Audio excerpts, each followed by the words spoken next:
زبان سے معاف کرنے میں وقت نہیں لگتا، مگر دل سے معاف کرنے میں عمر بیت جاتی ہے۔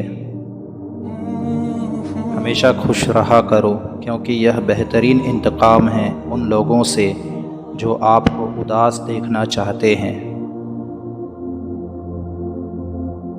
ہارنا تب ضروری ہوتا ہے جب لڑائی اپنوں سے ہو، اور جیتنا تب ضروری ہوتا ہے جب لڑائی اپنے آپ سے ہو۔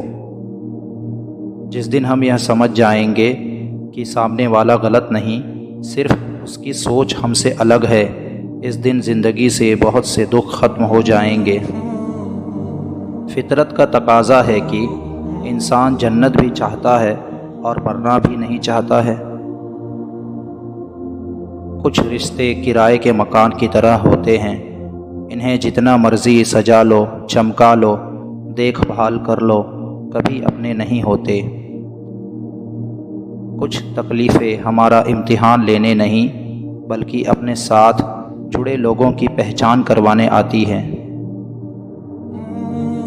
آپ کی ہر وہ جیت ہار ہے جس کا مقصد کسی کو نیچا دکھانا ہو۔ 3 چیزیں دھیان سے اٹھاؤ: قلم، قدم، قسم۔ ہم لوگ نیک بننا نہیں، صرف نیک دکھنا اور نیک کہلانا چاہتے ہیں، اور یہ منافقت کا سب سے اعلیٰ درجہ ہے۔ اس دنیا میں سب کچھ قیمتی ہے، پانے سے پہلے اور کھونے کے بعد۔ جاہل کی ایک خصوصیت یہ ہے کہ وہ سننے سے پہلے جواب دیتا ہے۔